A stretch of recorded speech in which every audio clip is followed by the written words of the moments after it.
ลูกจ้างสาวสปป.ลาวกลายเป็นเศรษฐีชั่วข้ามคืนหลังจากถูกรางวัลที่1จำนวน12ล้านบาทหรือ8เตือกว่ากีบซึ่งว่าข่าวนี้กำลังเป็นไวรัลอยู่ในสื่อของประเทศไทยแต่สิ่งที่น่าสนใจไปกว่านั้นก็คือว่าหลังจากที่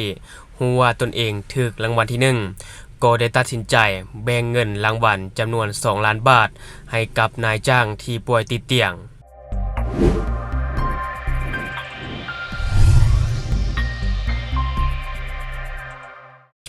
สบายดีท่านผู้ชมยินดีต้อนรับเข้าสู่รายการ Talk the New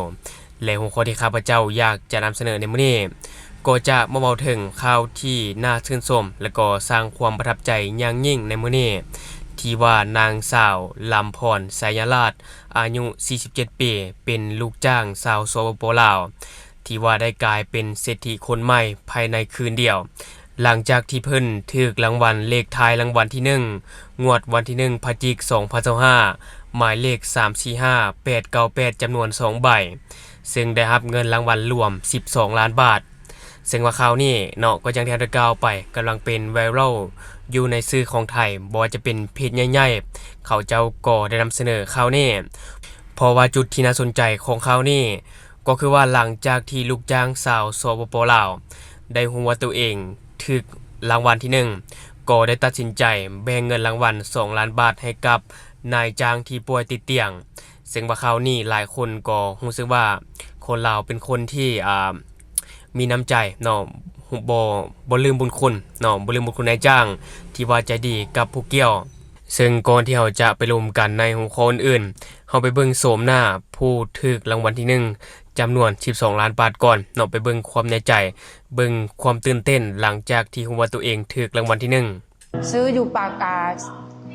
คลองตลาด16นี่ค่ะครับตอนไปซื้อเนี่ยเราไปซื้อเลขอะไรตั้งใจจะไปซื้อ097กับ790ทำไมถึงซื้อเลขนี้เนี่ยพอดีมันไม่มีเลขนั้นเขาบอกว่าหมดแล้วก็เลยเลยบอกเอามารวมกันขอเลขนี้แล้วกัน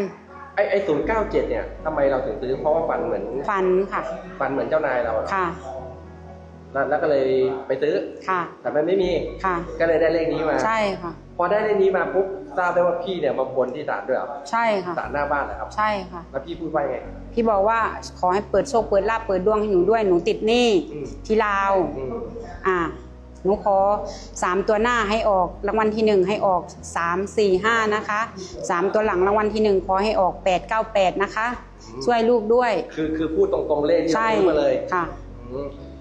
เรารู้ว่าหวยออกเนี่ยเรารู้ได้ไงตอนแรกพี่ก็ยังไม่รู้ว่าหวยออกเพราะป้อนเข้าคุณดาวอยู่พอป้อนเข้าเสร็จแล้วหวยมันออกเรียบร้อยใช่ไหมพี่ก็เลยไปแคปดูว่าหวยออกที่ว่าเอาให้คุณดูว่ามันบอกว่ารางวัลที่1เลขที่ออก3 4 5 8 9 8 8 9 8ก็เลยโทรไปหาคุณเดือนว่าคุณเดือนพี่ถูกรางวัลที่1คุณเดือนบอกว่าจริงเหรอไม่เชื่อมาจริงๆถ้าออกตัวนี้นะพี่ถูกรางวัลที่1ตอนแรกเราคิดว่าเราถูกไหมพี่คิดว่าพี่ถูกแต่แรกแล้วเพราะพี่ดูก่อนไงนั่นแหละดีใจไหมก็ดีใจก็กระโดดในห้องเลยค่ะลูกสาววิ่งมาจากครัวเลย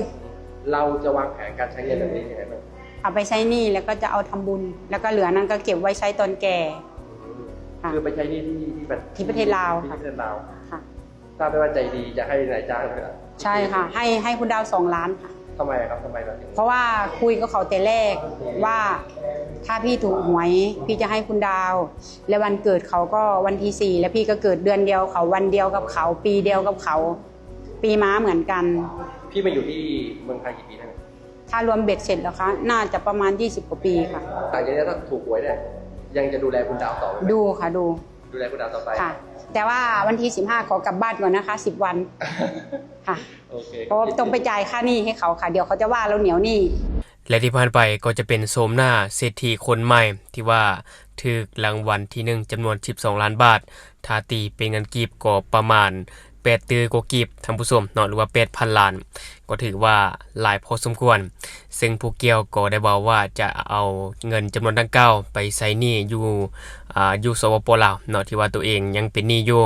และหลังจากนั้นก็จะเก็บเอาไว้ใส่ตอนที่ตัวเองแก่เฒ่าและสำหรับจำนวนเงินที่ผู้เกี่ยวถูกรางวัลที่1จำนวน12ล้านบาทเนี่ยก็ต้องไปหักภาษีอากรจำนวน 0.5% นะท่านผู้ชมอันนี้บ่ฮู้ว่าข้าพเจ้าถูกหรือบ่ถ้าว่าผิดพลาดก็ต้องขออภัยหรือ ถ้าว่าท่านผู้ชมคนใดมีข้อมูลก็สามารถฝากไว้ได้เนาะก็คือว่าเงินจำนวน12ล้านบาทนี่นะจะถูกหักภาษีอากร 0.5% หลังจากนั้นผู้เกี่ยวก็จะได้รับเงินก่อนที่ว่าถูกหักภาษีอากรไปแล้วและการที่ผู้เกี่ยวจะนำเงินจำนวนดังกล่าวนี่นะเนาะข้ามมาฟังลาวนี่จะได้เสียค่าหยังอีกบ่ตามที่ข้าพเจ้าได้ไปหาข้อมูลมาก็คือว่าจะบ่ได้เสียค่าหยังแล้วท่านผู้ชมก็คือว่าจะบ่มีการเก็บค่าธรรมเนียมหรือว่าภาษีต่างๆเพราะว่าเงินของผู้เกี่ยวได้รับมาอย่างถูกต้องตามกฎหมายและก็ได้หักภาษีอยู่ประเทศต้นทางแล้วเนาะเฮ็ดให้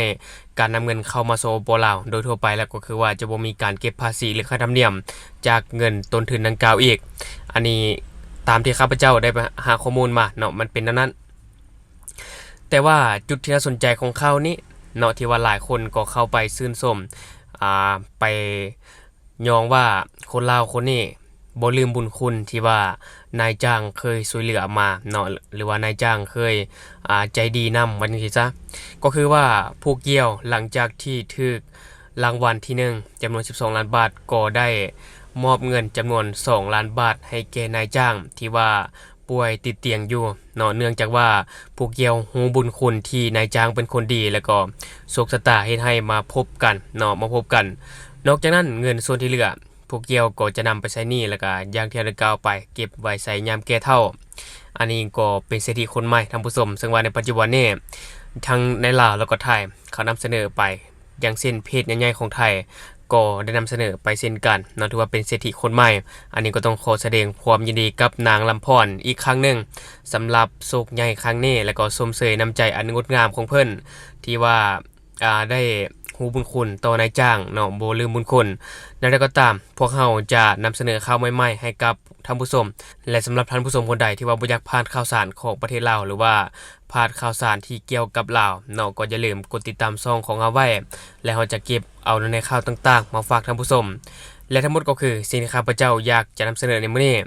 สำหรับท่านผู้ชมคนใดอยากตำหนิติเตียนก็สามารถฝากไว้ได้ใต้คอมเมนต์ของเราแล้วเราจะเข้าไปอ่านแล้วก็ตอบแลกเป็นประสบการณ์นํกันอย่าลืมเนาะสนับสนุนกันด้วยการกดติดตามช่องขอขอบใจ